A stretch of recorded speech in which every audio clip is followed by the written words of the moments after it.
अर्जुन ने देखा, सिर्फ शरीर को नहीं देख रहे हैं, पूरी घटना को समझ रहे हैं, ये क्या हो रहा है। अर्जुन की दृष्टि अपने गुरुजनों और संबंधियों को देख रही है और कृष्ण की दृष्टि अर्जुन की दृष्टि को देख रही है। मुझे तो प्रतीत होता है कि कृष्ण की धड़कनें भी तेज हो गई होंगी। महाभारत के युद्ध से कहीं ज्यादा बड़ी कोई चीज होने जा रही है। गीता में सहस्रों महाभारतें समा जाती हैं। वेदांत का पूरा अमृत समाया हुआ है गीता में। इतनी बड़ी है गीता। गिरधर गोपाल एक नहीं है। गिरधर गोपाल कोई एक नहीं है। गिरधर गोपाल कोई इकाई नहीं है। गिरधर गोपाल कुछ भी ऐसा नहीं है जिसकी सीमा बनाई जा सके, जिसकी कल्पना की जा सके, जिसे रूप दिया जा सके या जिसको नाम भी दिया जा सके। और इसका प्रमाण यह है कि जहाँ एक होता है वहाँ दूसरे का होना तय है। और मीरा कह रही है दूसरों न कोई।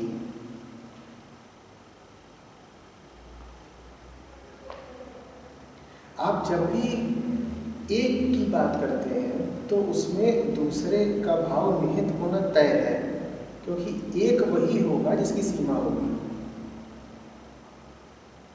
एक अगर कहीं होगा तो कहीं खत्म भी होगा, अन्यथा आप उसे एक कह ना पाए। ये एक यंत्र है। ये यदि एक यंत्र है तो वो यहाँ पे आके खत्म भी हो जा रहा है, यहाँ नहीं है, उसकी एक सीमा है, उसे खत्म होना है। ये एक कुर्सी है। यदि ये एक कुर्सी है तो इसको कहीं पर खत्म होना है। जहाँ एक है वहाँ खात्मा है, जहाँ एक है वहाँ अंत है। गिरधर गोपाल का कोई अंत नहीं हो सकता, इसीलिए गिरधर गोपाल कुछ नहीं हो सकते। जो कोई भी कुछ होगा उसे कुछ बना के आप उसका अपमान कर देते हैं, क्योंकि कुछ बनाया नहीं कि बहुत कुछ से उसको निर्वासित कर दिया। मंदिर में मूर्ति रखी नहीं कि उसे घर से, दुकान से और बाजार से निष्कासित कर दिया। दूसरों न कोई, दूसरेपन का अभाव। इस दूसरेपन के अभाव को, जिसे मीरा प्रेम की भाषा में गा रही हैं, ज्ञान की भाषा में कहते हैं अद्वैत। दूसरापन यानी द्वैत। दूसरापन यानी दो दिखते हैं, अच्छा बुरा, काला सफेद। आप एक व्यक्ति हैं, आप यदि यहाँ बैठी हुई हैं तो निश्चित रूप से कोई जगह ऐसी होगी जहाँ आप नहीं होंगी। ये द्वैत कहलाता है, जहाँ पर आपका होना ही आपके ना होने पर निर्भर करता हो। यदि आप सर्वत्र हो तो आप हो नहीं सकते। आप होंगे ही तभी जब आप सीमित हो, जब आपकी काया की, जब आपके रूप और आकार की सीमा दिखती हो, तभी तो हम कह पाते हैं ना कि आप हैं। यही द्वैत है, जहाँ पे आपका होना इतना मामूली, इतना शक्तिहीन है, इतना दुर्बल है कि वो आपके न होने पर निर्भर करता है। ऐसे होने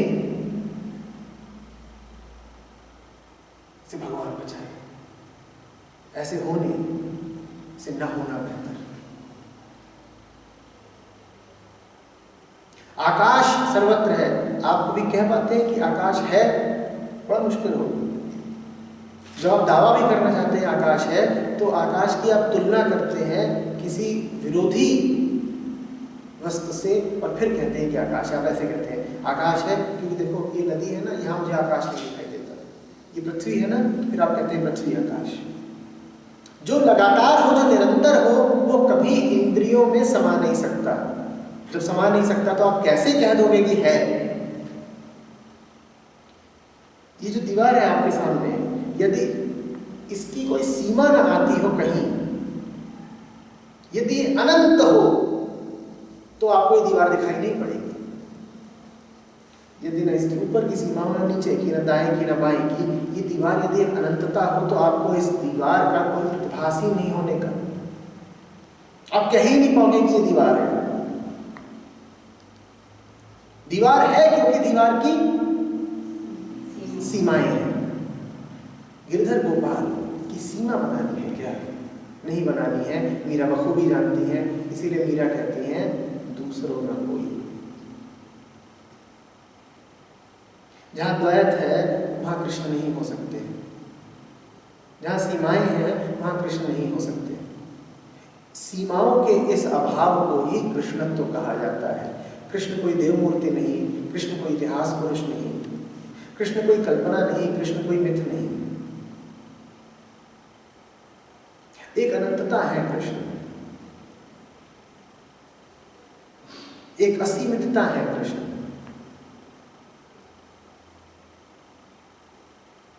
एक ऐसी हस्ती जो नाम और चित्त के परे है।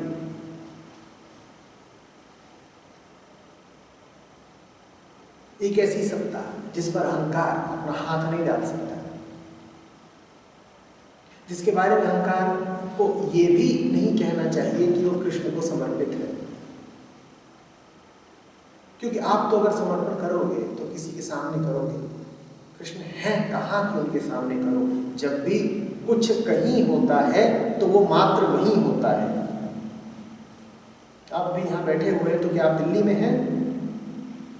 कहिए, नहीं है ना। आप कहोगे मैंने कृष्ण के सामने समर्पित किया, तो यानी कृष्ण वहां है जहां आप हैं। तो फिर कृष्ण को कहीं से अनुपस्थित भी होना पड़ेगा। आप कहां से कृष्ण को अनुपस्थित करा रहे हो? अपने ही जैसा बना दिया ना उनको कि ऋषिकेश में है तो दिल्ली में नहीं है। और यदि आप कहते हो कि आप कृष्ण के सामने समर्पित हुए तो इसका अर्थ ये भी है कि कोई अन्य भी था जिसके सामने समर्पित होने का विकल्प था। आप कभी ये कहते हो क्या कि आपने ऑक्सीजन की सांस ली? आप सिर्फ इतना ही कह देते हो कि आपने सांस ली, क्योंकि सांस लेने में कोई विकल्प तो होता नहीं है। आप सल्फर डाइऑक्साइड की तो सांस नहीं ले सकते ना, आप मीथेन की तो सांस नहीं ले सकते ना। तो इतना ही कहना काफी होता है कि सांस ली। तो जैसे ये कहना काफी है कि सांस ली, ये पुछल्ला जोड़ना गैर जरूरी है कि मैंने ऑक्सीजन से सांस ली, ठीक इसी तरह से ये कहना काफी है कि समर्पण किया। ये कहना नितांत अनावश्यक है कि कृष्ण के सामने समर्पण किया, क्योंकि और किसके सामने करोगे? और है कौन और कहां? बार बार ये कह करके कि ऑक्सीजन की सांस ली, क्यों शब्दों को बर्बाद करते हो? बार बार ये कह के कि मैं तो कृष्ण का भक्त हूं, क्यों भक्ति को बर्बाद करते हो?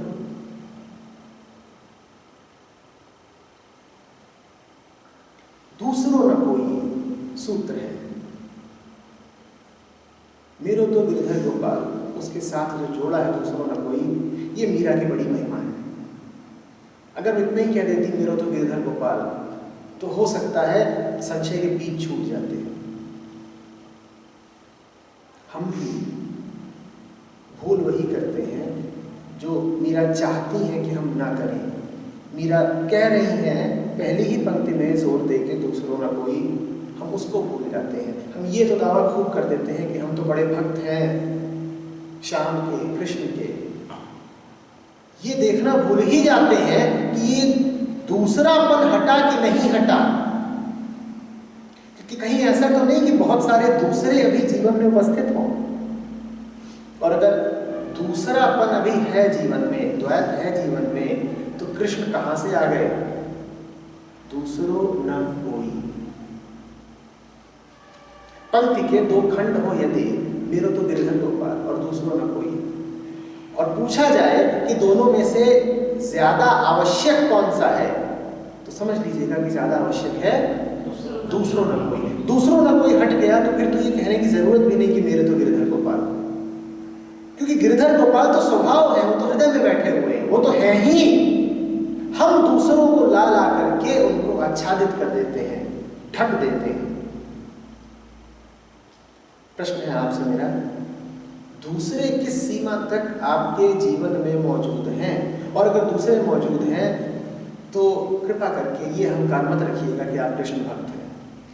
जिसके जीवन में जरा भी कुछ ऐसा है जो सीमित है, जो क्षुद्र है,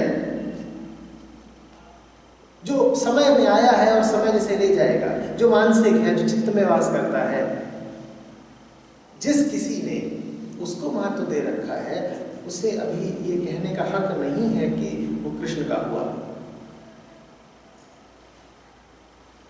दोनों एक साथ नहीं चल पाएंगे। एक दफे मैंने पूछा था, मैंने कहा था कि निष्ठा को अगर मंदिर में रखोगे तो मूर्ति को कहाँ रखोगे? तुम अगर अपने क्षुद्र मसलों को भी बड़ी गंभीरता से ले रहे हो तो तुमने अपनी क्षुद्रताओं को और कृष्ण को एक ही तल पे तो उतार दिया। ये कृष्ण का महाअपमान है।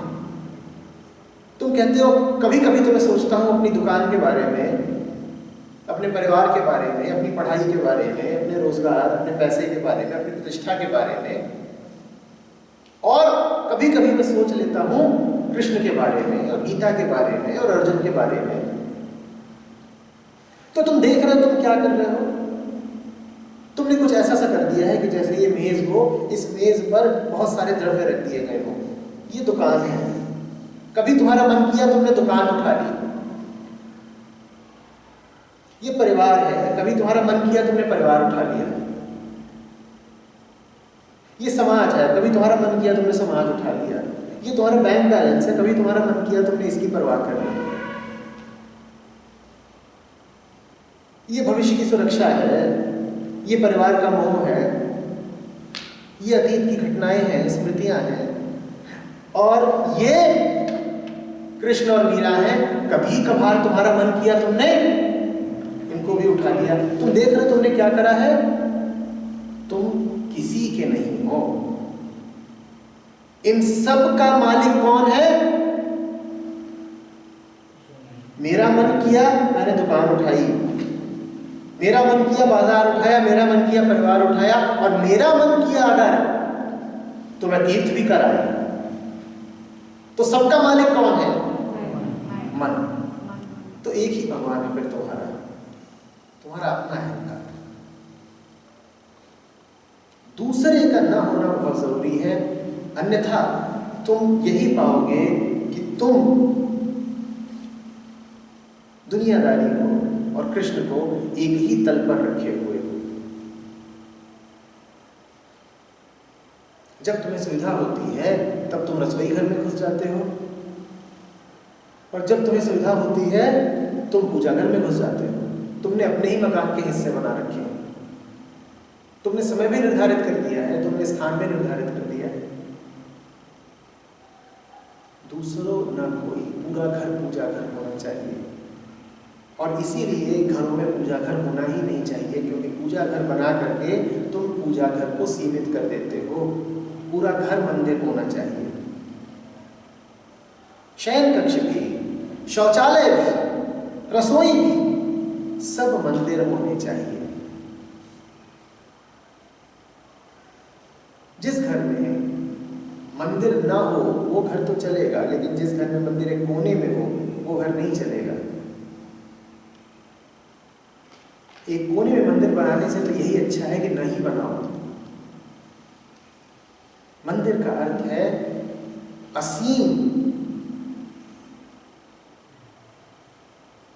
को तुम्हारी श्रद्धा, असीम को तुम्हारी भेंट।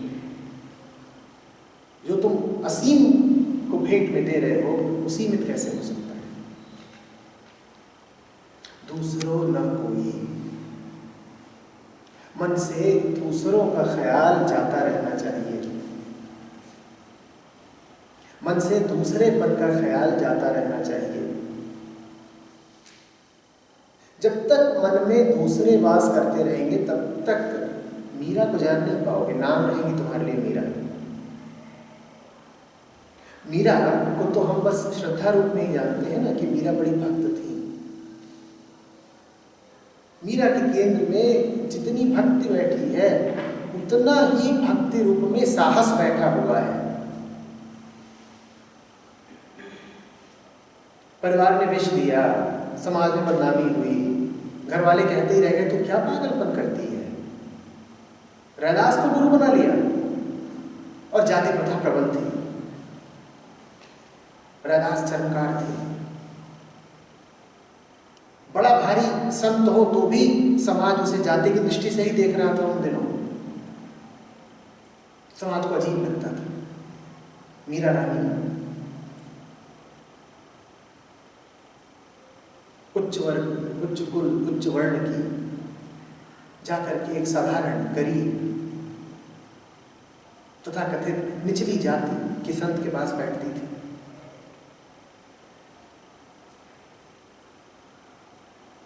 साम्राज्ञी होके सड़कों पे यूं ही नाचती फिरती थी।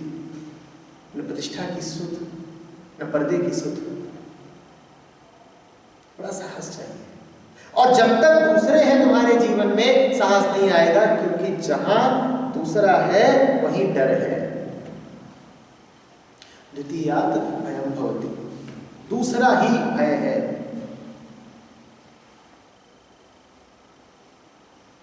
जहां दूसरे मन का भाव आया वहां तुमने अपने आप को सीमित करा लिया और तुम्हें अपनी सुरक्षा का डर लगने ही लगेगा। तुम्हें दूसरे के अलावा कभी किसी ने डराया है? और जो डराता है वही दूसरा हो जाता है। दूसरा माने पराया। मीरा नहीं हो पाओगे। मीरा के पास तो बड़ा साहस है।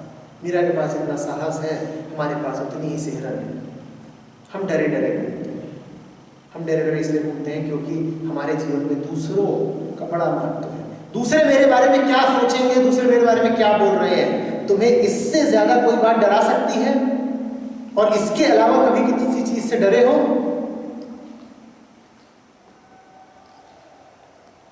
मेरे पास छात्र कुछ साल पहले तक खूब आते थे। कॉलेजों में आना जाना था, उनसे बात करता था। उनका मुंह उतरा देखो, उनसे बात करो, अक्सर एक बात सामने आती थी, बल्कि दो बातें। या तो परीक्षा में अंक ठीक नहीं आ रहे हैं या नौकरी नहीं लग रही है। इसके अलावा उन्हें कोई तकलीफ आमतौर पर होती नहीं थी। तो एक दफ़े ऐसे ही मिले, सुबह सुबह, अच्छा मौसम, ऐसे ही बसंत खिला हुआ था, और मिले और मुंह उतरा हुआ है। मैंने कहा हुआ क्या, बोलो तो। बोलने को राजी नहीं। अब बैठे हुए हैं 50-100 जने। मैं पूछ रहा हूँ बात क्या है, बताओ। 3-4 साल पहले की बात है। नहीं, कुछ नहीं। लगे कि रो देंगे। फिर पता चला कि अभी 2-4 दिन पहले इनका परीक्षा परिणाम आया है। सब लटके हुए थे। मैंने कहा किस बात को उदास हो, सही बता। तुम्हारा ये परीक्षा फल ऐसा ही रहे, लेकिन इसे किसी अलमारी में बंद कर दिया जाए, जीवन भर किसी को पता न चले, माँ बाप भी ना जान पाए, कभी किसी इंटरव्यू में भी न पूछा जाए, कभी कहीं प्रदर्शित करने की जरूरत न पड़े, तो क्या तब भी इतने उदास रहोगे? बोले ऐसा हो नहीं सकता। कोई ना कोई तो जान ही लेगा, कोई ना कोई तो पकड़ ही लेगा। मैंने कहा मैं कर देता हूँ, ऐसा नहीं होगा। बोलो तो कि जो नंबर आए हैं इतने ही रहेंगे, कभी किसी को पता नहीं चलने वाले। तो बोले फिर कोई समस्या नहीं, या अगर है भी तो बस 5% बची, हल हो गई। मैंने कहा तुम देख रहे हो, तुम्हें बुरा ये नहीं लग रहा कि नंबर कम आए, तुम्हें बुरा ये लग रहा है कि दूसरे क्या सोचेंगे, दूसरों की नज़र में गिर तो नहीं जाओगे, दूसरों को दिखाओगे तो क्या सफाई दोगे। नौकरी न लगने में भी यही बात। अपने खर्चे तो बड़े मामूली है, पूछो कि कितने खर्चे हैं तुम्हारे महीने के, तो कोई 6-8 हज़ार से ज़्यादा बोले ही ना, कोई तो बोले 2-3 हज़ार। तो इसके लिए रो रहे हो क्या? नौकरी न लगने के पर रोने की वजह ये है कि इतना भी कमा नहीं पाओगे। बोले इतना तो कमा लेंगे कुछ भी करके, ये क्या है, मामूली सी रकम है, कुछ भी करेंगे आ जाएगी। तो फिर क्यों रोते हो नौकरी लगी तो? तो समझ जाओ जवाब क्या देंगे लोग। दूसरा ही तुम्हारे दुख का कारण है, हम क्योंकि हैं नहीं। हम दूसरों की नजर में कुछ होते हैं, अन्यथा हम मौलिक रूप से, मूल रूप से, मुक्त रूप से कुछ होते ही नहीं। हमारा अस्तित्व कहाँ होता है? दूसरे की दृष्टि में। अब जीने के दो ही तरीके हैं, या तो कृष्ण की शरण में जी लो मीरा की तरह, और फिर तुम्हें किसी की फिक्र की जरूरत नहीं है क्योंकि दूसरों में कोई, या जाओ और दूसरों की नजरों में जियो, और दूसरे उठा दे तो उठ जाओ, दूसरे गिरा दे तो गिर जाओ, उम्र भर डरते डरते कांपते कांपते जियोगे। किसी को पता तो नहीं लग गया हमारे दुर्गुणों का। और अगर कुछ अच्छा हो गया है तो भुक्कू हो जाओगे, ढिढोरा पीटोगे, पूरी दुनिया को पता चलना चाहिए।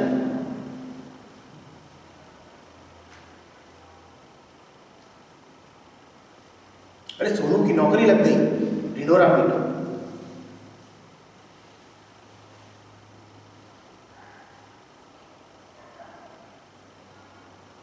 भक्त है मेरा, और भक्त में जितनी गहरी बुद्धि होती है उतनी गहरी बुद्धि चालाकी और चतुराई में नहीं होती। आप चालाक होके ये तो कर लोगे कि दूसरों पर हावी हो जाओगे, आप चतुर होके ये तो कर लोगे कि आप दूसरों से जीत जाओगे, पर चालाकी और चतुराई आपको दूसरों से मुक्त नहीं कर देगी। वो आपको दूसरों से जिता सकती है, वो आपको दूसरों पर हावी करा सकती है, लेकिन दूसरों से मुक्त नहीं करा सकती। दूसरों से मुक्त तो शरणागति ही कराती है। तुम किसी से जीत भी गए तो क्या मुक्त हो गए उससे? ध्यान से बताना। हार का डर लगातार बना रहेगा, जिससे जीते हो पलट के वार करेगा, और कोई भी जीत कभी पूर्ण नहीं होती। जीत में हमेशा कुछ ना कुछ कोर कसर तो बची रह जाती है। तो मुक्ति तो नहीं मिली ना जीत के भी, हावी होकर भी मुक्ति नहीं मिली। मुक्ति बड़ी बात है। तुम जिस पर चढ़े हुए हो, हावी हो, वो तुमसे मुक्त नहीं है। तुम ये बता दो क्या तुम भी उससे मुक्त हो? दो पहलवान हैं दंगल में, एक दूसरे के ऊपर चढ़ा है, दोनों में से कोई मुक्त है? हाँ, ऐसे देखोगे स्थूल तो लगेगा कि एक जीता एक हारा। मेरी दृष्टि में दोनों हारे, क्योंकि दोनों बंधे हुए हैं, दोनों गुलाम हैं। भक्ति का अर्थ है दूसरे से मुक्त ही हो गए, परवाह ही नहीं रही। परवाह रही तो किसकी? कहिए किसकी? कृष्ण की। और कृष्ण आपके अभिमत के, आपकी कल्पना के, आपकी बुद्धि के, आपकी कलाकृति के गुलाम नहीं है। आप मंदिर बना लें, उसमें देव मूर्ति प्रतिष्ठापित करते हैं, उसे कृष्ण नहीं कहते। आप कहीं चले जाएं और तीर्थ यात्रा कर आए, उसको भगवान नहीं कहते। दूसरेपन का अभाव है कृष्णत्व, बार बार कह रहा हूं, और इसीलिए मीरा ने दोनों बातों को एक ही पंक्ति में एक साथ अगल बगल जोड़ के कहा है। दूसरेपन का अभाव, जब तक जीवन से ये दूसरे नहीं विदा हुए तब तक कहां आप कृष्ण की बात कर रहे हैं? झूठी बात।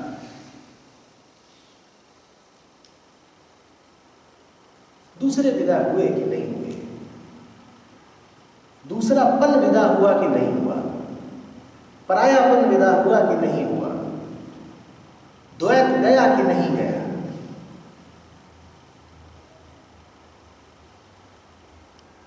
समझ रहे हैं? याद रखिएगा, अगर द्वैत नहीं गया है तो सबसे बड़ा द्वैत होता है आना और जाना। जो आया है वो जाएगा, जो जा नहीं सकता वो आ भी नहीं सकता। आना निर्भर है जाने पर। अगर जीवन से द्वैत नहीं गया है तो आप कृष्ण से कोई वफादारी नहीं निभा पाएंगे। क्यों? क्योंकि कृष्ण भी फिर आपके लिए आने जाने वाली चीज रहेंगे। कभी आए हैं, कभी चले भी जाएंगे। ये कृष्ण तो वस्तु हैं, व्यक्ति हैं, चित्र हैं, कल्पना है, आपकी कृति है। ये कृष्ण तो वो हैं जिनका ख्याल आपको गहरी नींद में नहीं रहता। ये कृष्ण तो वो हैं जिनका ख्याल आपको तब नहीं रहता जब सब कुछ आपके मन मुताबिक चल रहा होता है। ये कृष्ण तो वो हैं जिनको आप 1 वर्ष की अवस्था में या 2 वर्ष की अवस्था में नहीं जानते थे। ये कृष्ण तो वो हैं जिन्होंने कहानियों के माध्यम से और ज्ञान के माध्यम से कभी आपके चित्त में स्मृति रूप में प्रवेश किया था, कभी आए थे। अगर कभी आए थे तो जाना भी फिर तय है। जिन कृष्ण का जाना तय है, आप उनके प्रति समर्पित कैसे हो पाएंगे? जो कृष्ण आपके जीवन में आए ही दूसरों के माध्यम से थे, वो तो दूसरों क्या ही संबल लेकर के खड़े हुए हैं। कभी आपको किसी ने बता दिया था कृष्ण, तो कृष्ण आपके जीवन में आ गए।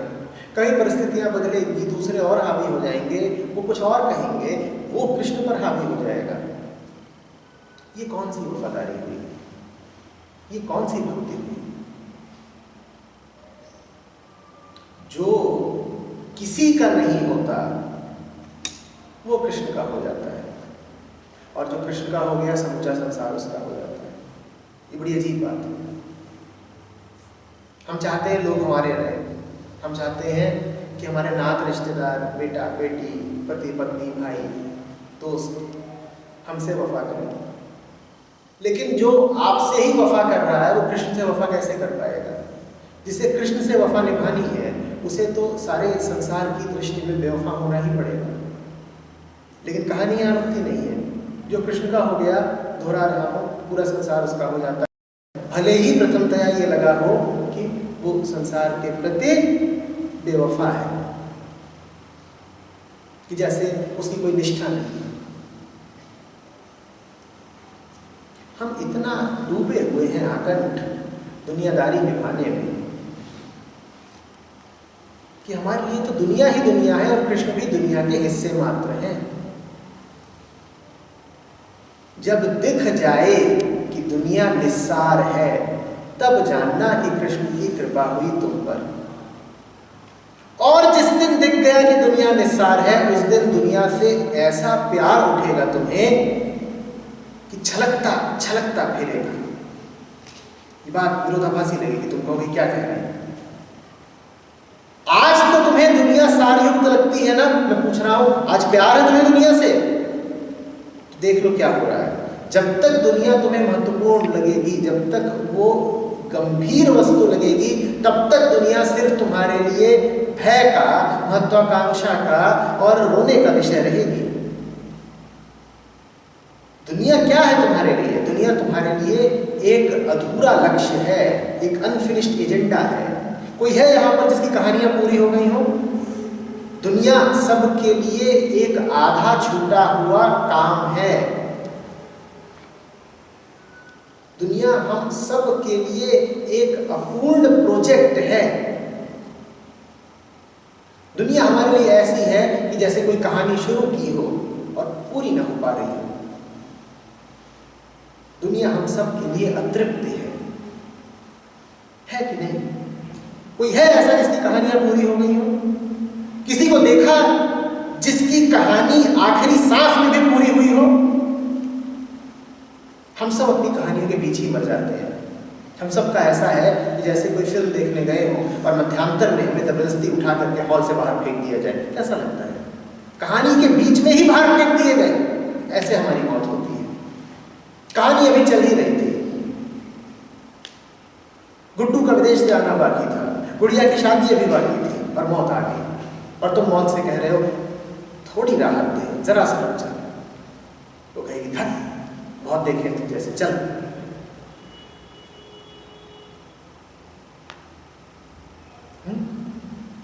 दुनिया जब तक तुम्हारे लिए सार युक्त है, तब तक दुनिया तुम्हारे लिए भार युक्त है। दुनिया में सार लगा तो दुनिया फिर भार बनी। जब दुनिया तुम्हारे लिए सार हो जाएगी, तब दुनिया भयानक नहीं लगेगी, तब दुनिया से प्रेम का रिश्ता बैठेगा। जहां डर है वहां प्रेम तो नहीं हो सकता ना। दुनिया गंभीर लगती है, कीमती और महत्वपूर्ण लगती है, तो दुनिया से डरते रहोगे। जब कहो कि दुनिया से कोई लेना देना नहीं, तब दुनिया से एक अलग लेन देन शुरू होता है, वो मोहब्बत कहलाती है। ये बात हमें अजीब लगेगी, हम कहेंगे साहब जिनसे मोहब्बत होती है उनसे तो रिश्ता नाता होता है ना, लेन देन होता है ना। हमारे जिस तरह के लेन देन होते हैं उनमें कोई मोहब्बत नहीं होती। ये लेन देन जब रुक जाए तब मोहब्बत जानना। हमारे तो जैसे लेन देन होते हैं वो तो व्यापार के होते हैं। तू मेरा है तो मेरे लिए करके ला, और मेरे लिए करके ला रहा है तब तक मेरा है। और जिस दिन तूने मेरी उम्मीदों पर खरा उतरना छोड़ दिया उस दिन तू मेरा नहीं। ये हमारा लेन देन वाला प्यार है। मैं कह रहा हूं जिस दिन ये लेन देन वाला प्यार रुकता है, जिस दिन दुनिया तुम्हारे लिए निस्सार हो जाती है, उस दिन दुनिया तुम्हारे लिए उपहार हो जाती है। अब उसके लिए कोई कीमत नहीं चुकानी पड़ी ना, कुछ देना नहीं पड़ा, अब बस लिया है। अब अनुग्रह उठता है भीतर से।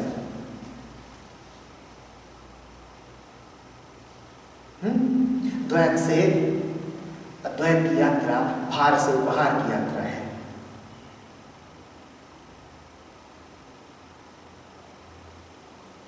दुनिया को छोड़ दो, दुनिया तुम्हारी हो जाएगी।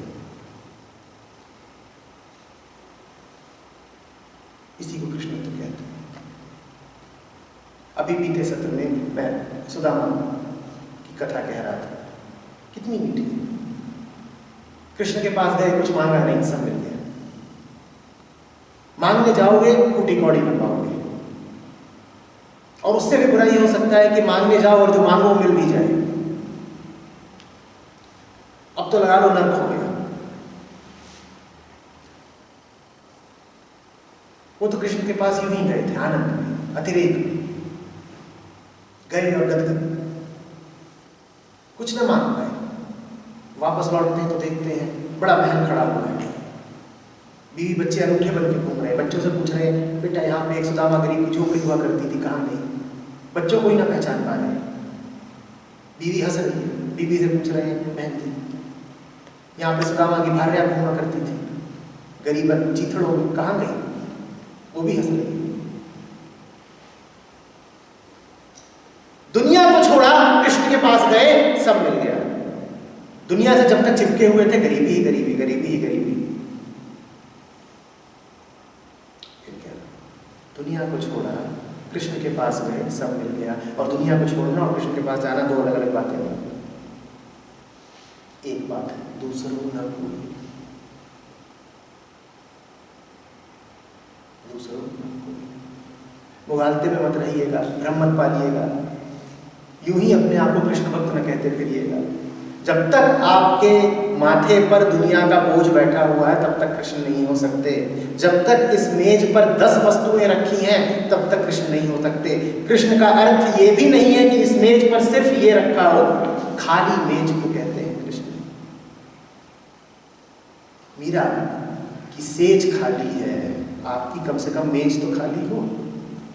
मीरा किसी को भी नहीं सुना लेती अपनी सेज पर, कहती है एक पति है, जाके सर मोर मुकुट मेरो पति सोई। 5-10 पति नहीं है उसके। उसने सेज खाली करी है, आप मेज खाली करिए। ये मेज मन है आपका, इसको खाली करिए। इस खालीपन को, इस निरंतर शून्यता को, इसको कृष्णत्व कहते हैं।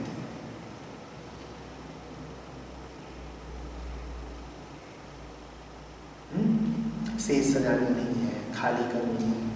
जब तुम्हारी सेज खाली हो जाती है तो उस पर परमात्मा उतरता है। जब तुम्हारा मन खाली हो जाता है तब उस पर कृष्ण उतरते हैं। उतरने की भी जरूरत नहीं है, खाली मन माने कृष्ण। और मन खाली हो नहीं सकता बिना कृष्ण की कृपा के। कृपा सदा है, तुम लेने को तैयार हो या तुमने अपने दुखों से ही नाता जोड़ रखा है।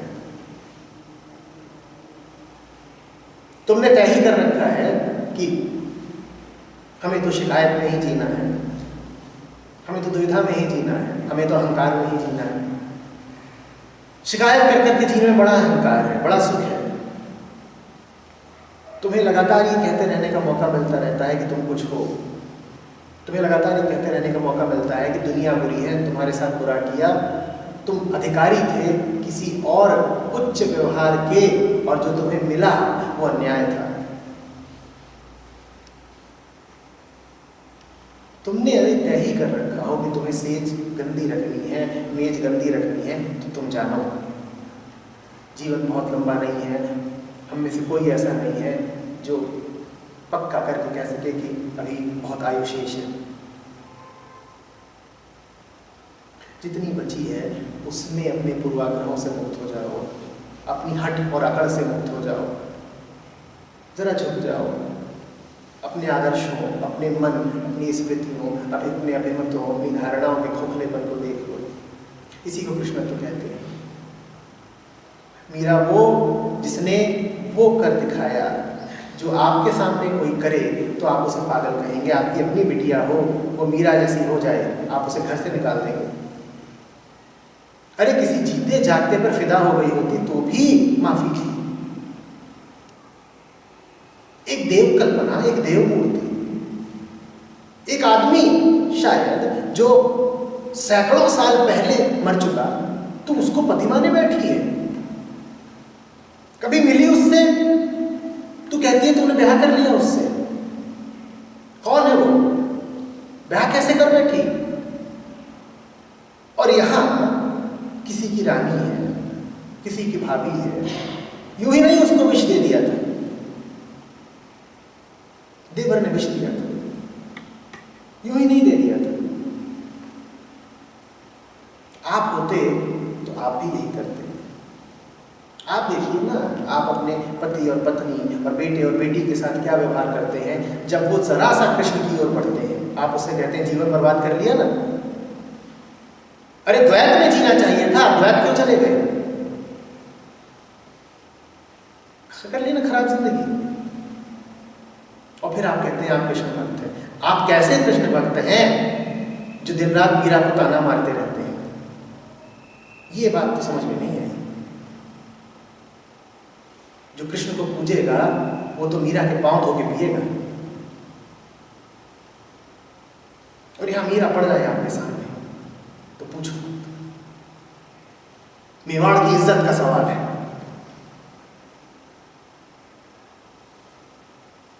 राजस्थान की नाक नहीं झुकनी चाहिए।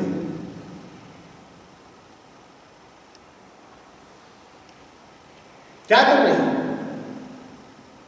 कौन है तेरा पति? वो कह रही है मेरो पति सोई। दैट आप कह रहे हैं अरे सोई तो ठीक है, पर कौन सोई, कहां सोई?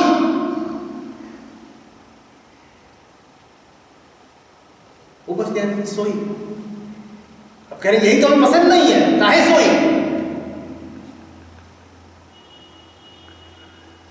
नाम नहीं दिया जा सकता, इसीलिए उपनिषद कहते हैं तत् त्वम् असि। मीरा भी कभी साकार रूप में वर्णन कर देती हैं, गिरधर गोपाल, बंसीधर। आगे कहती हैं शंख चक्र गदा मोर मुकुट इत्यादि। और कभी बस सोई, वह तत् तत् तत् दैट।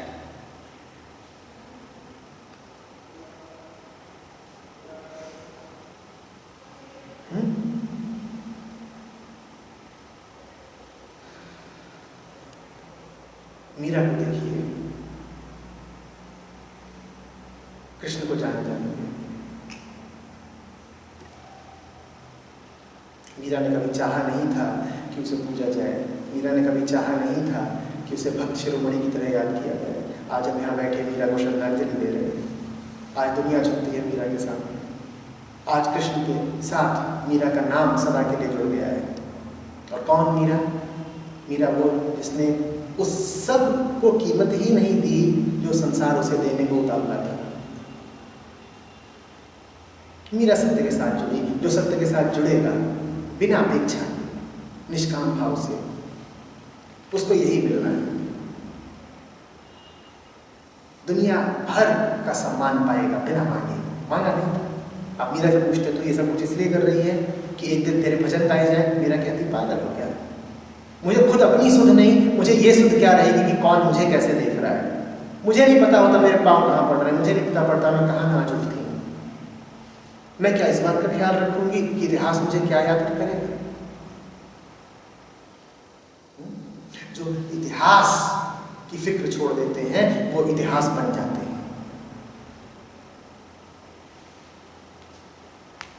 और जो इतिहास की फिक्र में डूबे रहते हैं वो वर्तमान से भी हाथ धो बैठते हैं।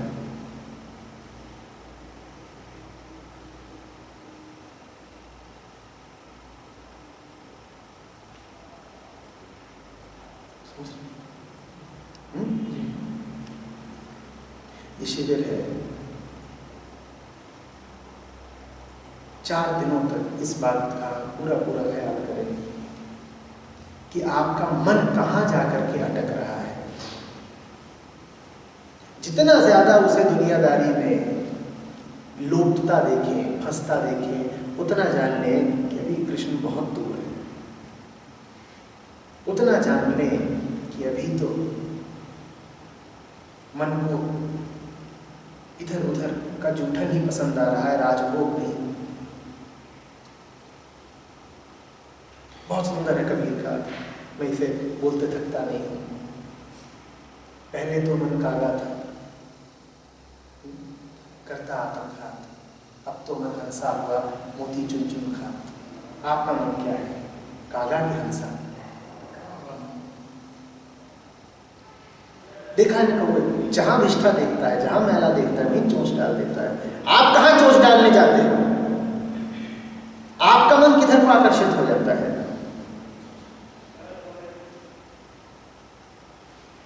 पकड़िएगा अपने आप को।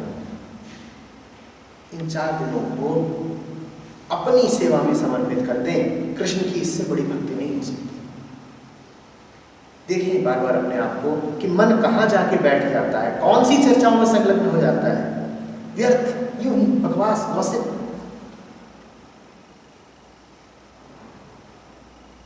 खुद भी चेते, दूसरों को भी चेता है। इन्हीं 2 शब्दों को मरहम की तरह भी और तीर की तरह भी इस्तेमाल करें, कागा और हंसा। बस इतना ही बोल दें। जहां देखें कि मन फिसला, धीरे से बोले कागा। अब अपने दल में हैं, वहां भी किसी को फिसलता देखें, बस उसे धीरे से कह दें कागा। और जब भी कागा कहें तो गूंजना चाहिए भीतर, करता आत्मघात। जो मन कागा है वो अपना ही घात कर रहा है, अपने को ही मारे डाल रहा है, अपनी ही यंत्रणा का कारण बन रहा है। और जब कागा उड़ जाए, उस उड़ जाने को कहते हैं हंस। बड़ा सुंदर है हंसो। जब आप हंसो का जाप करते हैं ना तो कहते हैं सो हम हंसो हंसो हंसो हंसो हंसो हंसो। हंस कुछ है नहीं, कौवे के उड़ जाने को ही कहते हैं हंसत्व, हंसता। उसमें भी वही आ गया, सो हम तत्व, दैट एम आई, वो हूं मैं, सो हम। नाम नहीं है, प्रतिमा नहीं है, मूर्ति नहीं है, बस सो हम, वो हूं मैं। कौवा उड़ा, किसी को हंस का आना मानिएगा, किसी अन्य विशिष्ट हंस की प्रतीक्षा मत करिएगा।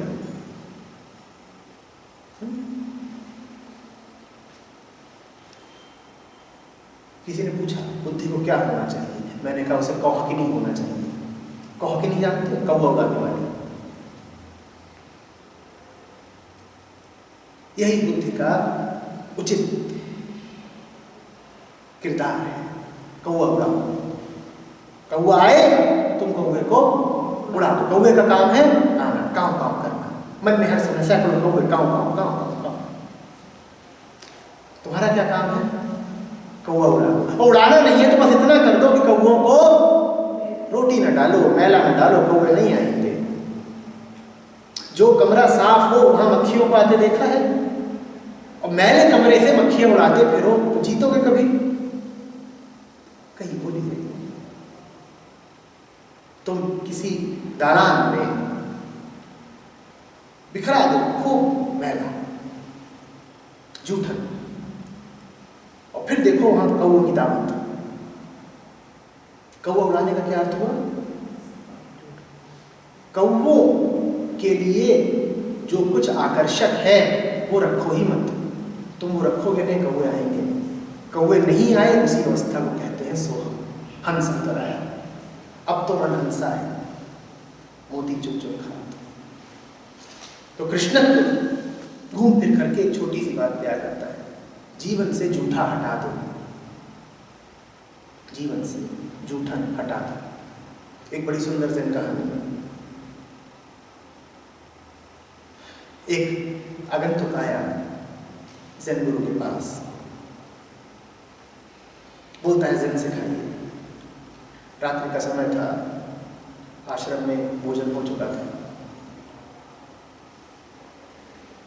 आगंतुक बोल रहा है, मुझे ज़ेन बताइए। गुरु ने पूछा, भोजन हो गया? बोला जी। बोले फिर अपनी प्लेट को साफ करके रख दे, जूठन मत छोड़ना। ये है जीवन में जूठन ना रखने का अर्थ। जो हो गया है उसको साफ करके रख दो। खाना खाने के बाद क्या करते हो? बर्तन को साफ कर देते हो। अब खा लिया, मैला क्यों छोड़ना? यही है कृष्ण। यही है जीवन में जूठन न रखना। जूठन नहीं रखा, कौवे नहीं आएंगे। कौवों का ना आना ही हंस का प्रादुर्भाव है। जो हो गया उसे साफ करके छोड़ दो, जूठा बनाए मत रखो। कल खाए थे पकौड़े, कढ़ाई में आज भी तेल क्यों है? उत्तर दो। कल बनी थी कढ़ी, मठा आज भी क्यों फैला हुआ है? बहुत हंस। या फिर चटोरे। बहुत लोगों को आनंद आता है कढ़ाई में जो कोने कोने में चिपका होता है उसको उंगली से खरोच खरोच के चाटने में। हम वैसे ही हैं। अरे बड़ी स्वादिष्ट कढ़ी थी कल की, उसे आज भी चाटो तो भोजन भले नहीं मिलता, पर याद तो आ जाती है वापस। पेट नहीं भरेगा उससे, पर चटोरी जबान को तृप्ति तो मिलेगी। हम वैसे हैं। पुराना कुछ अच्छा हुआ था उसको साफ नहीं कर देते, जूठन बचाए रखते हैं। पुराना कुछ बुरा हुआ था साफ नहीं कर देते, जूठन बचाए रखते हैं। मैं आपसे पूछ रहा हूं, सुबह से लेकर अभी तक आपने कितनी जूठन चाटी है? कितनी बातें पुरानी करी है? बीते हुए लम्हों में कितना स्वाद उठाया है? उत्तर दीजिए। ऐसा था और वैसा था, ये हो गया और वो हो गया। जूठन जूठन चाटते हैं। कितने चटोरे चाटे जा रहे हैं। बर्तन साफ क्यों नहीं करती? वैसे तो कहती है हम बड़ी गृहस्थी जानते हैं, और रसोई इतनी मैली है, कढ़ाई भी छोटी, चम्मच भी छोटी।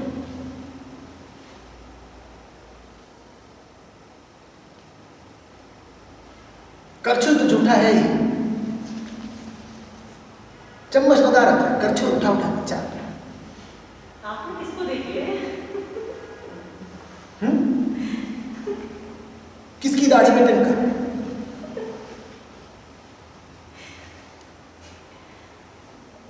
मैंने ऐसा देखा नहीं था इसलिए। जब ये प्रश्न उठे तो जान लीजिएगा कि भीतर से कौन बोल रहा है। ना समझ हम में से कोई नहीं होता ममता जी। सब जानते पूछते शरारत करते हैं। जो जूठन चाट रहा होता है ना, वो भी अच्छे से जानता है कि ताज़ा पकवान नहीं है। ना समझ कोई नहीं है, जानते पूछते करते हैं। फिर इसीलिए भीतर से बेचैनी उठती है, फिर इसीलिए प्रश्न उठता है। फिर कह रहा हूं, जूठन न चाटिए। अतीत गया, और जूठन चाटने का शौक हो तो याद रख लीजिएगा कि भगवान को जूठे का भोग नहीं लगाया जाता। इतना तो जानते होंगे ना, जो जिनके घरों में जूठा ही जूठा हो वो क्या भगवान को भोग लगाएंगे? भोग लगाना है तो ताजे में जीना सीखिए, नए में, वर्तमान में, तब तो भोग लगा पाएंगे। नहीं तो क्या भोग लगाएंगे? अतीत में जिए जा रहे हैं, दुनिया हावी है, स्मृतियां हावी हैं। वही वही वही वही वही वही करता आता घात।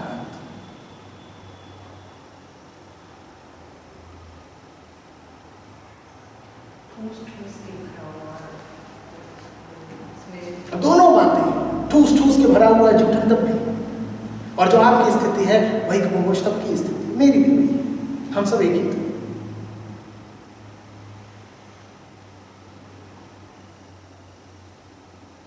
कुछ के पेट भारी है, जिनके पेट नहीं भारी है उनके सर भारी है।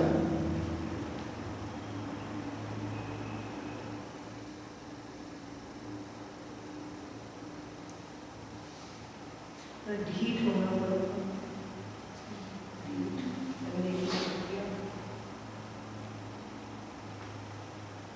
क्या करें, ढीठ होना पड़ेगा, ढीठ है होना पड़ेगा।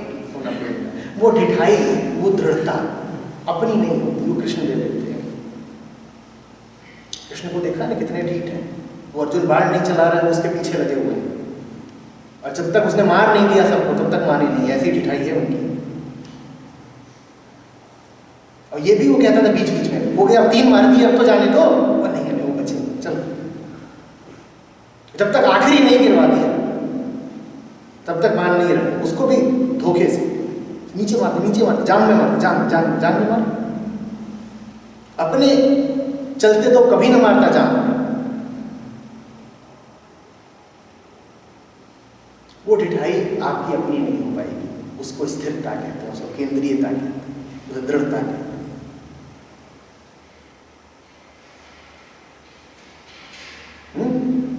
वो तो वही देगा।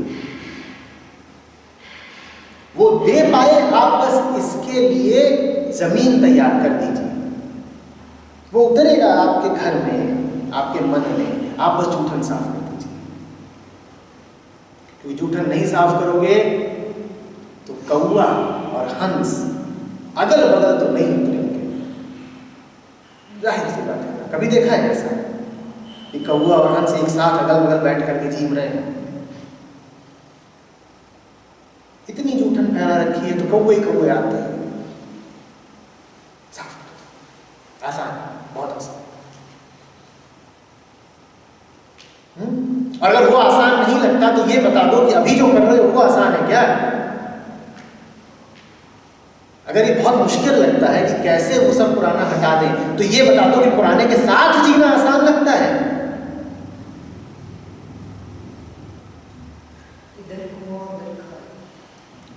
पर वो जो खाई है वो कम से कम एक बार की है।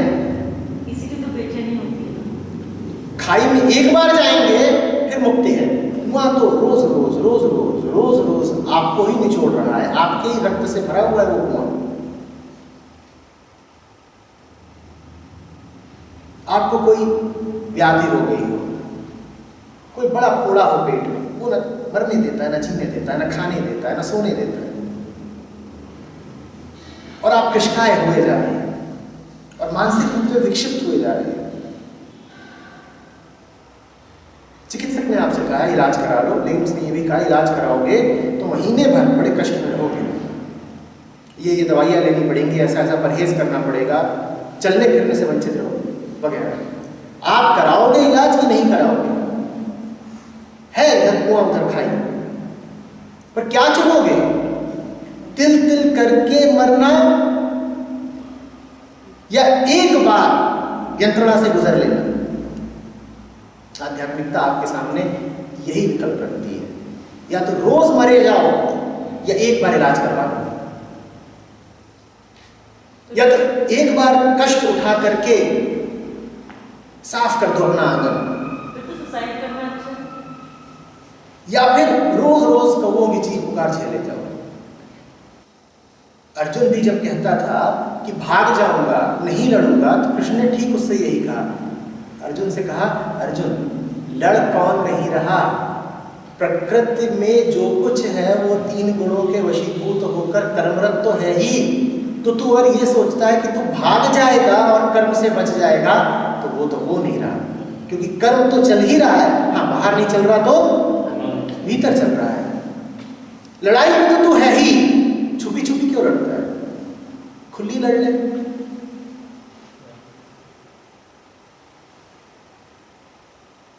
ये रोज रोज की से बाहर जाओ ना, झाड़ू उठाओ, पोछा उठाओ, पानी डालो, कौवा भगाओ।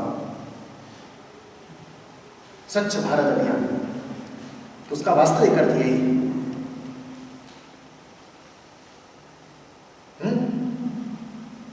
वैसे कौवों से हमारी कोई निजी दुश्मनी वगैरह नहीं है, सुंदर पक्षी है, जैसे सब पक्षी अपनी अपनी जगह सुंदर होते हैं। पर यहाँ कौआ सांकेतिक है, कहीं आप कौओं के दुश्मन ना बन जाए।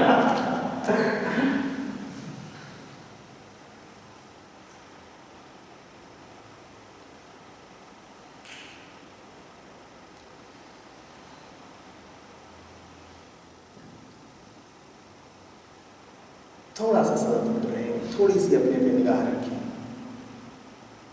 जूठन देखते रहे, दुनिया देखते रहे, कौआ देखते रहे, डर देखते रहे, और ऐसों के निकट रहें जो आपको सचेत करते रहे। जो आपको सचेत करे उसका आभार माने, और जो जूठन फैलाने में आपका सहायक बने उसे अपना घोर शत्रु जाने। शत्रु की और कोई परिभाषा नहीं होती। आप गंदगी फैला रहे हैं और कोई गंदगी फैलाने में आपका सहायक हो रहा है, वही शत्रु। शत्रु वो नहीं जो आप पे तीर चलाए, उल्टा मत समझ लीजिएगा। जो आपका दोस्त बन जाए वही आपका दुश्मन है, क्योंकि आप कर क्या रहे हैं, यही उसमें जो आपकी सहायता करता चले बस उसी को दुश्मन मानिएगा, और जो आपको ऊपर ऊपर से दुश्मन जैसा लगे उसको जानिएगा कि कृष्ण का दूत है। वो मना कर रहा है आपको कि मत करो, मत फैलाओ इतनी निष्ठा। मल किसे सुखाता है? दुर्गंध दुर्गंध व्याप्त है। निर्मलता स्वभाव है हमारा।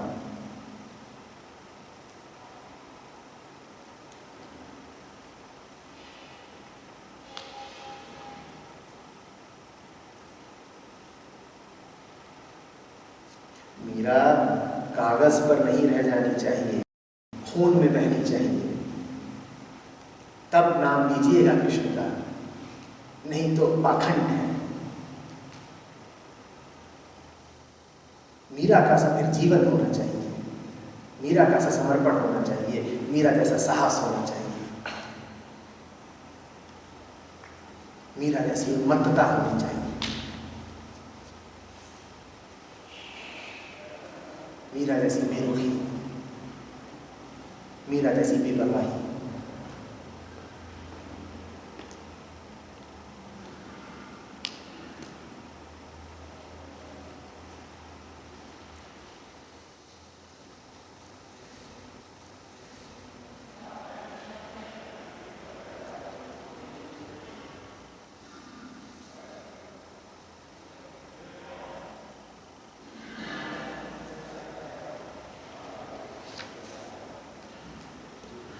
कैसे अद्वैत रहें, जूठन से दूर रहें, कागज से दूर रहें, संसार में रहते हुए संसार से दूर रहें।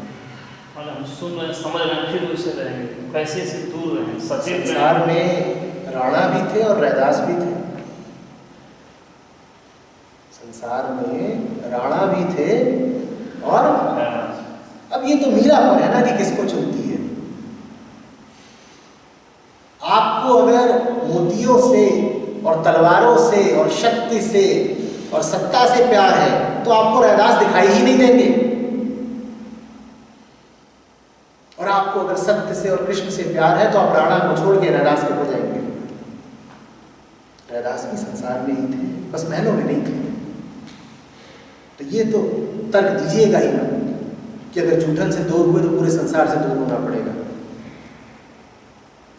कृष्ण नहीं अवतरित हुए थे संसार में, और राम नहीं अवतरित हुए थे, और कबीर नहीं हुए थे, और नानक नहीं हुए थे। तो क्या बोल रहे हो कि संसार माने तो दूषण, संसार माने तो उच्छिष्ट।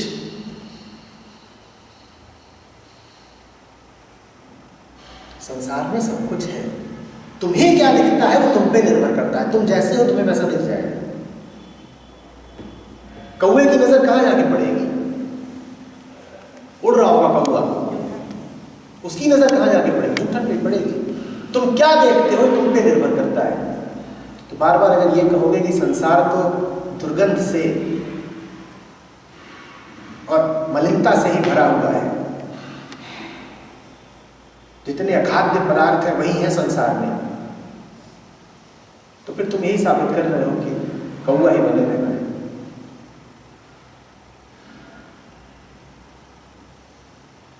संसार अपने आप में कुछ भी नहीं है, तुम्हारी प्रतिध्वनि है संसार।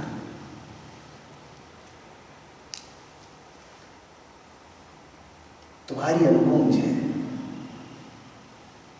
जो तुम हो वही पलट के तुम्हें सुनाई दे जाता है। अपने आप को देख लो, जैसे जैसे तुम साफ होते जाओगे, जैसे जैसे तुम अपने भार से मुक्त होते जाओगे, संसार खिल के तुम्हारे सामने आता जाएगा। संसार तुम्हें बोझ लगता हो, संसार तुम्हें दुश्मन लगता हो, तो पक्का जान लेना कि तुमने ही अपनी धारणाओं में कुछ ऐसा बैठा रखा है। अन्यथा संसार तो शून्य है, अपना तो कोई अस्तित्व ही नहीं। जा रही है गाड़ी, अच्छी है कि बुरी है, बोलो जल्दी बोलो। वो जा रही है गाड़ी, ना अच्छी है ना बुरी है, लेकिन अगर तुम भागने की सोच रहे हो तो तुम्हारे लिए वो गाड़ी अर्थपूर्ण हो जाती है। तुम्हारी गाड़ी अगर अभी अभी चोरी हुई है तो तुम्हारे लिए वो गाड़ी अर्थपूर्ण हो जाती है। तुम्हारे पास भी यदि वैसी कोई गाड़ी है और तुम आसक्त हो उससे, तो तुम्हारे लिए वो गाड़ी अर्थपूर्ण हो जाती है। अन्यथा तो गाड़ी कुछ भी नहीं है। क्या है संसार? खाली है। संसार खाली है, सारे अर्थ तुम्हारे भीतर है। जा रही है एक स्त्री, कौन है? कुछ नहीं है, स्त्री है। पर तुम अगर वासना से भरे हुए हो तो तुम्हारे लिए अर्थपूर्ण हो जाती है। तुम्हारी बहन खो गई है तो भी तुम्हारे लिए अर्थपूर्ण हो जाती है। तुम्हें कुछ खरीदना है तो भी हो जाती है। तुम्हें किसी से रास्ता पूछना है तो भी हो जाती है। हर तरीके से अलग अलग रूप में अर्थपूर्ण हो जाती है। अन्यथा तो कोई अर्थ नहीं है उसका, कुछ भी नहीं।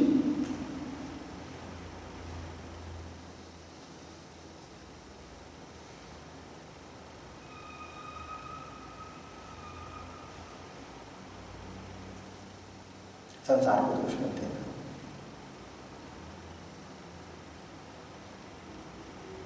अतीत को दोष मत देना, घटनाओं को दोष मत देना, परिस्थितियों को दोष मत देना।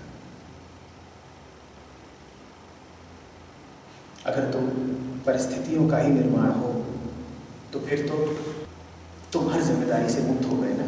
तुम कहोगे मुझे तो मेरे माता पिता ने शरीर ही ऐसा दिया है, जैविक सामग्री ही ऐसी है, जीन्स ही खराब है, मैं क्या करूं?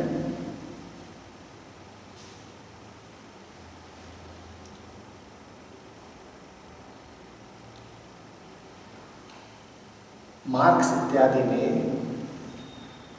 बाकी तो बड़ी बुद्धिमत्तापूर्ण बातें करी, पर इस एक बात से उन्होंने बड़ा नुकसान भी किया है। वो जो उन्होंने कह दिया ना कि मनुष्य अपनी परिस्थितियों का उत्पाद होता है, बड़ी गड़बड़ बात है। क्योंकि ये करते ही तुम हर तरह की जिम्मेदारी से मुक्त हो गए। तुम्हें अब अपनी मलिनताओं को ढांकने के लिए बड़ा सुविधापूर्ण आवरण मिल गया। तुम कहते तो मैं क्या करूं, मैं ऐसे घर में पैदा हुआ, मैं क्या करूं, हालात ही ऐसे थे। तुम कभी ये कहोगे ही नहीं कि मेरे कारण हुआ। और जब तक तुम ये नहीं कहते कि मेरे कारण, तब तक जीवन में कोई क्रांति, कोई बदलाव नहीं आ सकता।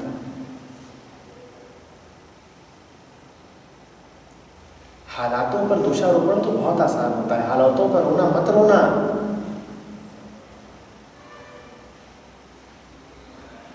जीवन किसका है? तुम्हारा है ना। हालात पे रोने से जीवन सुधर जाएगा? तो हालातों की बात मत करना। होंगी कोई परिस्थितियां, उनका भी कुछ योगदान रहा होगा।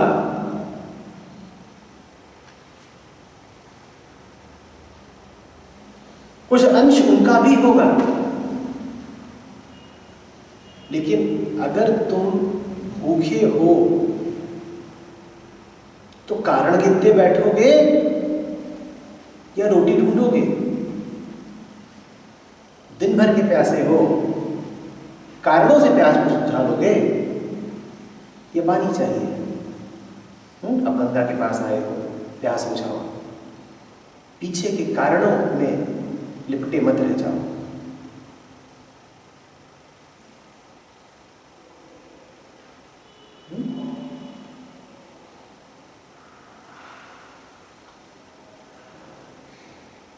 कहिए।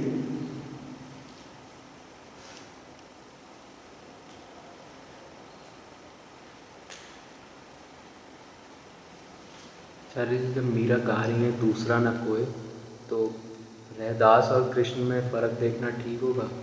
क्या कोई फ़र्क है दोनों में? नहीं, कोई फर्क नहीं है, बिल्कुल कोई फर्क नहीं है। जब आप कृष्ण के साथ होते हैं, सिर्फ तब कृष्ण के आदेशानुसार आपकी आंखें एक रैदास ढूंढ निकालती हैं, अन्यथा तो मोची थे। बैठते रहे होंगे किसी सड़क किनारे, इतने लोग आते जाते रहे होंगे, किसने उनको अपना गुरु बना लिया। और रैदास की बड़ी महिमा है। रैदास किसी भी तरह से कबीर से कम नहीं है, पर कितनों को रैदास की परख थी? मीरा को थी। रैदास को तुम तभी परख पाओगे जब पहले तुम कृष्ण के साथ हो।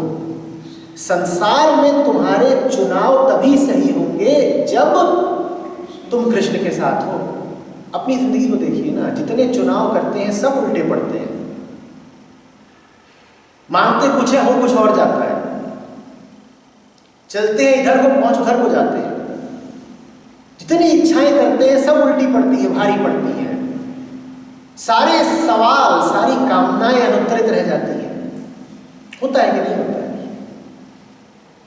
दुनिया में अगर सब कुछ आप पे उल्टा पड़ रहा है तो जान लीजिए कि आप कृष्ण के साथ नहीं हैं, क्योंकि कृष्ण के साथ होने की एकमात्र कसौटी होती है एक सुंदर जिंदगी।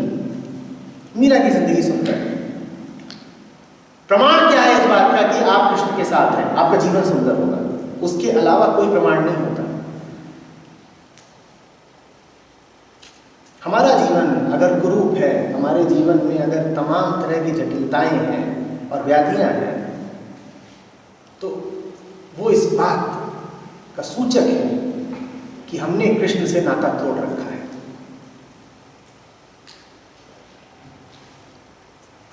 सिर्फ कृष्ण ही आपको बताएंगे कि संसार में आपके लिए सही क्या है और आपको किधर को बढ़ना चाहिए। कृष्ण सत्य है और रैदास सत्य के पूजक। जब सत्य आपके साथ होगा, सिर्फ तभी आप उसके साथ होंगे जो सत्य के साथ है। नहीं तो आपको सुहाएगा ही नहीं। आप कहेंगे हाँ यूं ही बोल रहा है, गरीब आदमी है, ऐसे ही बैठे बैठे कुछ गा रहा है। आप ध्यान ही नहीं देंगे। सत्य का यही काम है। आप उसकी तरफ बढ़िए, वो आपको ऐसी सुविधाएं देता जाता है कि आप उसकी तरफ और बढ़ सकें। मैं अक्सर दूर की किसी रोशनी का उदाहरण लेता हूँ। सत्य को उसकी तरह मानता हूँ। मैं कहता हूँ दूर वहाँ रोशनी है, आप जितना उसकी तरफ बढ़ते हैं वो रोशनी आपका रास्ता और प्रकाशित कर दी जाती है। ऐसा होता है कि नहीं? रोशनी की तरफ जितना बढ़ो, रास्ता उतना ज़्यादा साफ दिखाई देता है, क्योंकि आप और ज़्यादा प्रकाश और प्रकाश है, तुम रोशनी की ओर बढ़ रहे हो। सत्य ऐसा ही है। उसकी ओर जितना बढ़ोगे वो तुम्हारे रास्ते को आलोकित करता जाएगा। तुम कृष्ण की ओर जितना बढ़ोगे, तुम्हें रास्ते में उतने रैदास मिलते जाएंगे। और कृष्ण से जितना छिटकोगे, तुम पाओगे रैदास कहीं मिलते ही नहीं। तुम्हारी जिंदगी में अगर कोई गुरु नहीं है, कोई रैदास नहीं है, तो जान लेना कि तुम सर्वप्रथम कृष्ण से छिटके हुए हो। तुम बढ़ो कृष्ण की ओर, हो नहीं सकता कि रास्ते में तुम्हें गुरु न मिल जाए। न रोशनी अनुपलब्ध है, न कृष्ण अनुपलब्ध है, न गुरु अनुपलब्ध है। तुम देखो कि तुम कैसे पीठ फेर के बैठे रहते हो। उनकी तो उपलब्धि हमेशा रहती है। तुम आए उनके पास कभी? तुम तो अपनी दुनियादारी में ही व्यस्त थे। तुम्हारे पास तो अपनी धारणाएं थी, तुम्हारे पास तो अपने कामों का लेखा जोखा था।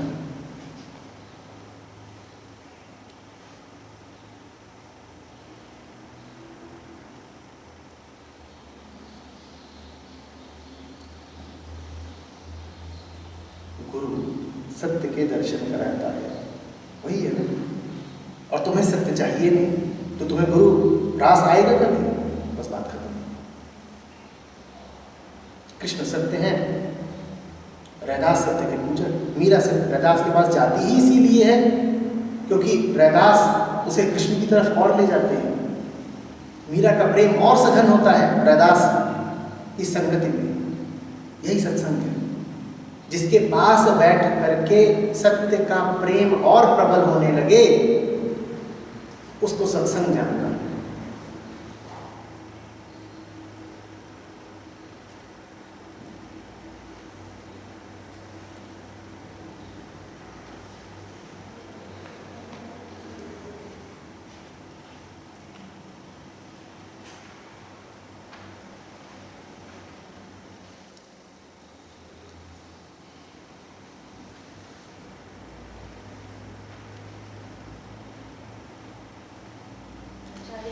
मीरा का प्रेम किससे था?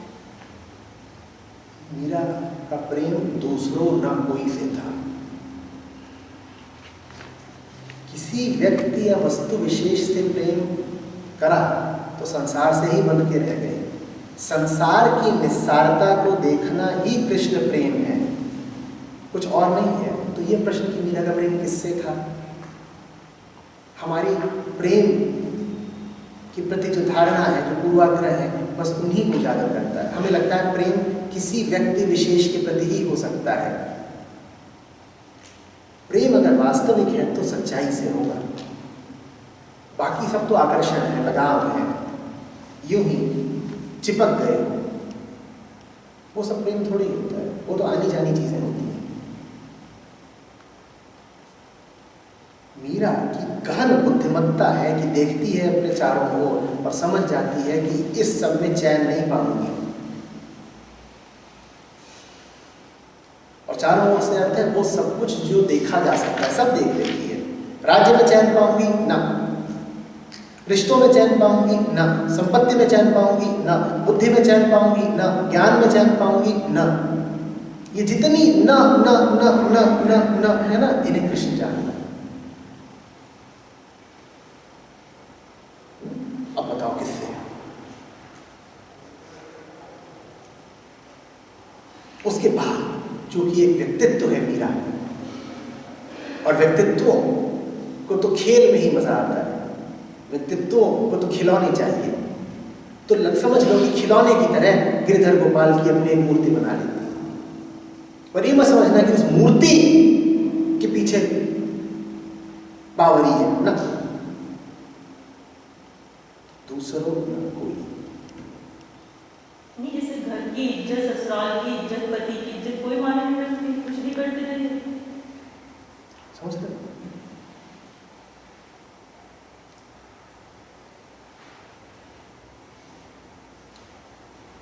जब ध्यान से देखते हैं तो समझ में आता है कि इज्जत क्या है और बेइज्जती क्या है। इज्जत मायने रखती है नहीं, ये सवाल तो बाद में आता है ना। पहले ये तो पता हो कि पूछ क्या रहे हैं, इज्जत शब्द का अर्थ क्या है? मान सम्मान। उसका क्या अर्थ है? सम्मान माने क्या? सामाजिक दायरे में जो अपेक्षाएं हैं उनसे प्रतिकूल जाना। सम्मान माने क्या? जब आप कहें कि आप उनका सम्मान करती हैं तो उसका क्या अर्थ है? जब ज्ञान न हो तो प्रश्न उचित होना चाहिए। प्रश्न होना चाहिए कि आचार्य जी सम्मान माने क्या? आपने ये नहीं पूछा सम्मान माने क्या, आपने कहा सम्मान की कोई कीमत है कि नहीं, ससुराल की इज्जत की कोई कीमत है कि नहीं। कीमत तो उसकी तब लगाऊं ना जब पहले पता हो चीज क्या है। आप में से कई लोग दुकानों पे बैठे होंगे, किसी व्यवसाय में हो, कीमत लगाते हैं ना। चीज ही ना पता हो तो उसकी कीमत लगा सकते हैं? कोई आपको कुछ बेचने आए, बोले इसकी ये कीमत है, तो आप पहले उससे क्या पूछते हो कि चीज क्या है? आप मुझसे पूछ रही हैं सम्मान की कोई कीमत है कि नहीं, मैं पूछ रहा हूँ सम्मान चीज क्या है वो बताइए, वो आप बता नहीं रहे। देखिए ऐसे जीते हैं हम, उन चीजों की कीमत दिए जाते हैं जिनका हमें कुछ पता नहीं है। ऐसे जिए हैं, कुछ पता नहीं है और कीमत रख दी उन पे। इसे कहते हैं लुटना।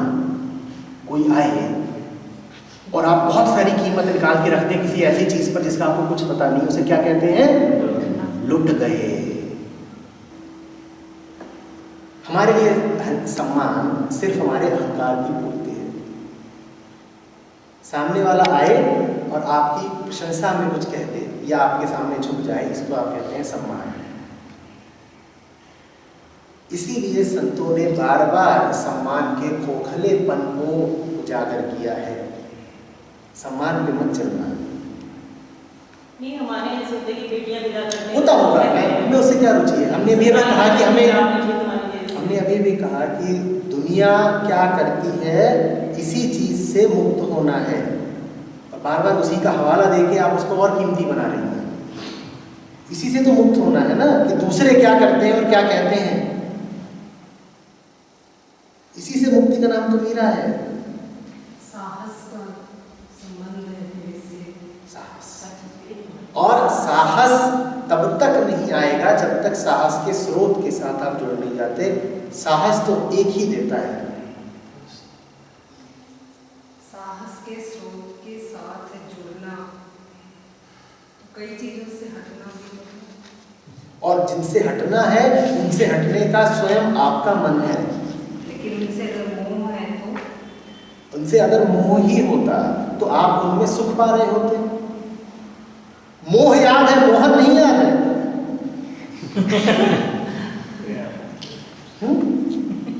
तभी तो अटके हैं, बढ़ते हैं। मोह में जिसने मोह को न बोला वो मोहन का हुआ, यही परिभाषा है। मोह न मोहन। मोह आपको अगर इतना ही पसंद हो तो ये बता दीजिए कि मोह में शांति मिल रही है। आपको घाव हुआ हो और उस पर छिलका जम गया हो और बहुत दिनों से आप उसको देखते हो और निहारते हो और आपको मोह हो गया उससे, आप उसको चित्रकारी भी कर दी, आपने उसको रंग करके उसके आंख कान बना दिए, कुछ भी कर सकते हैं हमारे लिए। आप उसे उतारने नहीं देंगे छिलके को। चिकित्सक के पास जाएंगे, वो कहेगा हटाओ, तुम्हें इसकी आवश्यकता नहीं। जब तक इस छिलके को पकड़े रहोगे तब तक तुम्हें यही लगता रहेगा कि तुम चोटिल हो, उतारो। तो क्या कहोगे कि नहीं मुझे बड़ा मोह है। मोह तो है, पर ये बता दो दुख है कि नहीं है। आनंद है कोई मोह में? तो एक बार को हिम्मत करो ना। उस हिम्मत को ईमानदारी भी कहते हैं। साफ साफ स्वीकार करो ना कि बहुत कुछ जीवन में ऐसा है जो नहीं चाहिए। क्यों लालच में पकड़े बैठे?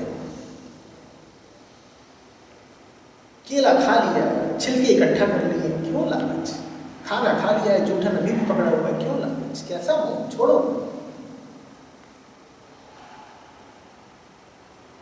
सोचो ना, किसी ने आम खा लिया हो, पूरा रस ले लिया हो और गुठलियां जेब में भरे घूमता और फिर बदबू उठे।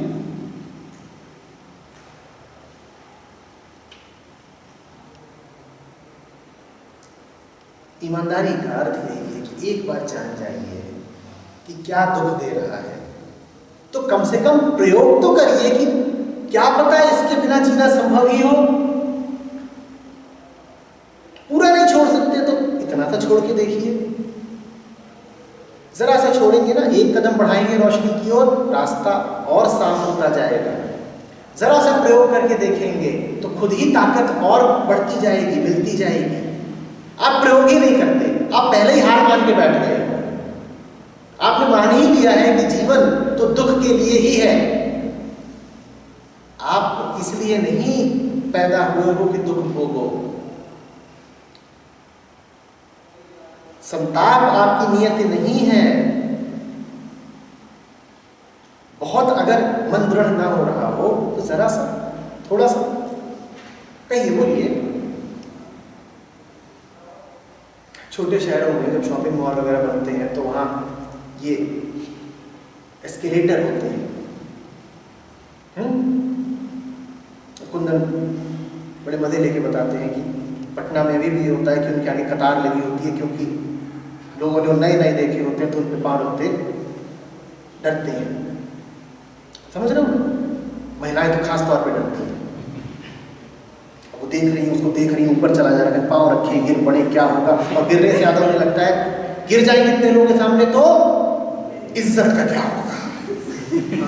अरे सम्मान, अब वो गिर गई है, कोहनी टूट गई है, घुटना छिल गया, उसे वो सब नहीं दिख रहा, उसे देखा तो नहीं किसी ने? कभी किसी को गिरते देखा है खुले में? वो उठेगा तो सबसे पहले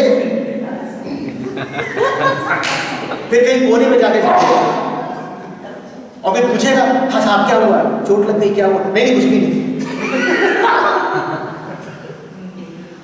हम तो यूं ही आसन लगा रहे थे।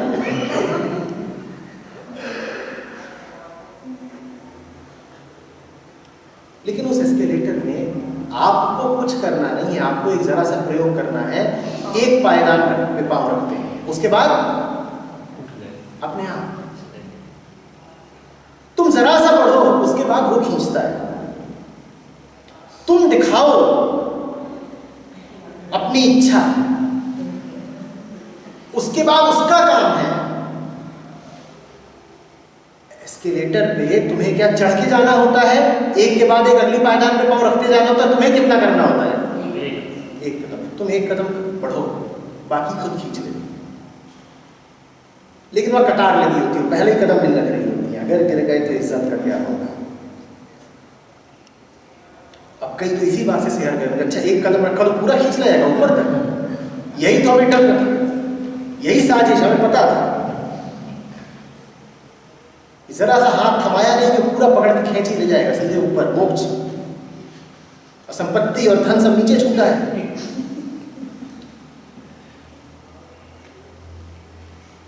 तभी तो एक काम पाँव नहीं रखते। अच्छा ठीक है, नहीं छोड़ना, जैसे उसको साथ में पाँव रखवा लो, सब इकट्ठे चले जाओ, बहुत जगह है। अब प्यार करते हो तो यही फर्ज है ना कि अगर ऊपर को बढ़ रहे हो, ऊर्ध्व गति हो रही है, तो हाथ पकड़े रहो, छोड़ो नहीं, अपने साथ तुझे भी ऊपर ही लेके जाऊंगा। ना हम ऊपर जाएंगे सनम, ना तुझे जाने देंगे।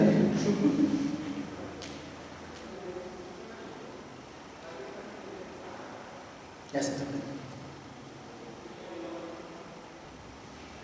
उसकी जगह से देखिए तो सब नन्हे मुन्ने ही तो हैं। आप क्यों ये माने बैठी हैं कि आप प्रौढ़ा हो गई? आप भी अभी बचपन में ही हैं, सब नन्हे मुन्ने ही हैं। जो ही अभी कृष्ण तक नहीं पहुंचा वही अभी नन्हा मुन्ना है। वयस्कता का तो अर्थ ही होता है कृष्ण की प्राप्ति। आप अभी बच्ची हैं, बहुत छोटी सी, अपने आप को बिल्कुल बड़ा मत समझा करिए। मीरा जैसे साहस की कमी तो मीरा में साहस नहीं है, निर्भयता है, दोनों में अंतर है। मैंने साहस कह दिया था, वो सटीक बात नहीं थी। निर्भयता है, निर्भयता होती है किसी चीज का अभाव। किसका अभाव? संसार का। संसार ही भय है, निर्भयता है, साहस नहीं। साहस तो ऐसा लगता है कि कोई विशिष्ट चीज है जो अलग से आ गई है उसके भीतर ना। मीरा के पास कुछ खास नहीं है, उसके पास किसी ऐसी चीज की कमी है जो आपके पास है। आपके पास ज्यादा है, मीरा के पास कम है। आपके पास क्या है? आपके पास संसार है, इसीलिए आपके पास भय है। मीरा के पास कमी है, इसीलिए उसके पास निर्भयता है। मीरा ने वो सब छोड़ रखा है जो आपने पकड़ रखा है। भाई मजेदार बात है ना, जब आप छोड़ देते हो तो सब मिल जाता है। छोड़ने से डरो मत, जो छोड़ा है सो पाएगा, जो पकड़ेगा गवाएगा।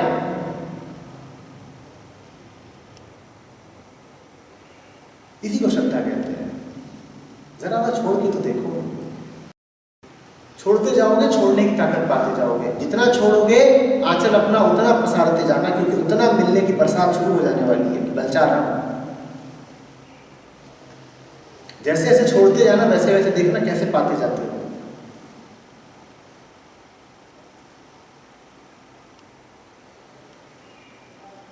मुट्ठी में रेत भरे बैठे हो, हीरे भी सामने कोई देने को प्रस्तुत हो तो पैसे पकड़ोगे? ये बताओ। मुट्ठी तो कसी हुई है, रेत।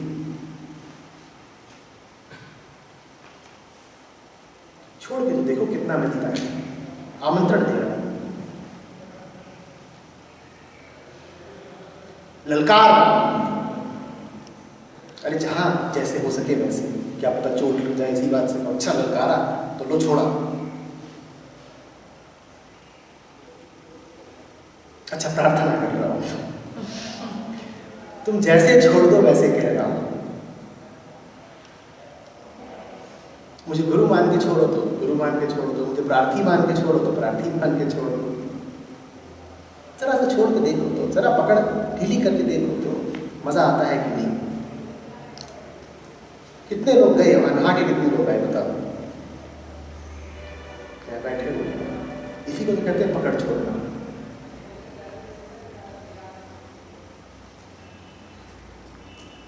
जरा करा जाए, सब जाए नहाइए, पकड़ छोड़ के नहाइए, खुले होके नहाइए, उम्र का इज्जत का ख्याल छोड़ के नहाइए, डूब जाइए।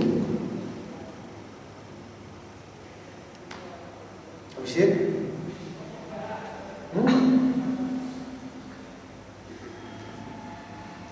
डरना नहीं। स्थितियां कितनी भी विकट है, डूबो और डूबो।